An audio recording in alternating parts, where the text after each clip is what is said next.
Assalomu alaykum akalar. Bugun novvoslarimiz bilan ertalabda yemlarini yeb suvini kutishyapti. Suvi albatta beriladi. Akalar, mana shu novvosini 2 oy oldin olingan. Sizlarga aytganimdek, oyma-oy o'zgarishini qo'yib boraman, rezultatini degandim. Mana bugun qo'yyapman videoda. Hozirgi kunda novvos boqib foyda qilsa bo'lmaydi, foyda qolmadi novvos boqishdan degan akalarimizga shu novvos 2 oy oldin 19 millionga olingan.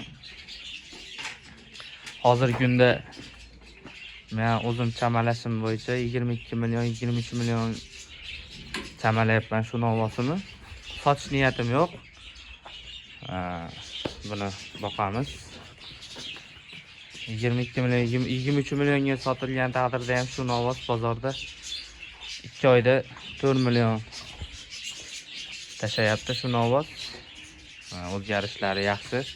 Yangi kuzatuvchilar bo'lsa, kanalga kirib ko'rsalar, olgan kunim video qilib joylaganman. Mana bizni boqish ratsionimizda qo'shishi yaxshi. Lekin halicha unaqa yemni ko'p yegani yo'q. Ozgina beryapman. Shunda ham mana ko'rib turibsizlar. Boshida ko'rganlar bo'lsa, o'zgarganmi, o'zgarmaganmi kommentariyada fikrlarini qoldiringlar akalar. Mana novvosimiz meni nazrimda yaxshi qo'shyapti.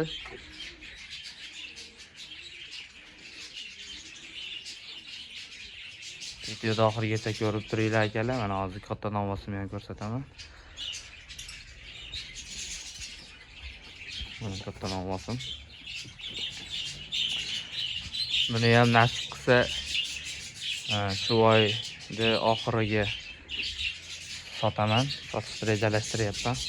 Bu molni o'zi rejadan ko'ra ko'proq boqildi. Ko'proq boqilganini Xudo xolasa oqlaydi. Mana ko'rib turibsizlar, novvosimiz. Orqalari ham to'ldi. Dumba solyapti novvosimiz.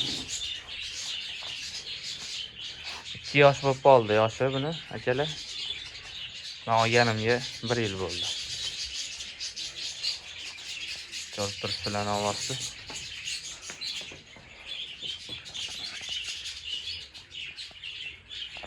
Videoda oxirigacha ko'rganlar hammaga rahmat. Yangi kuzatuvchilar bo'lsa, obuna bo'lib qo'yinglar. Moldan foyda yo'q, moldan foyda qolmadi deydigan tanishlar bo'lsa, jo'natib qo'yinglar. Shu molimiz 2 oy oldin 19 millionga olingan.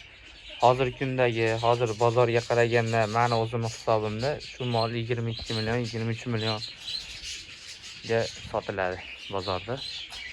Ko'rib turibsizlar, mana pastdan olganim yo'q. Molni katta ko'rsatish uchun borini ko'rsatyapman. Mana akalar. Novvosimiz yaxshi qo'shyapti, ko'z tegmasin. Bizni kuzatishda davom etinglar. Hammaga rahmat, sog' bo'linglar.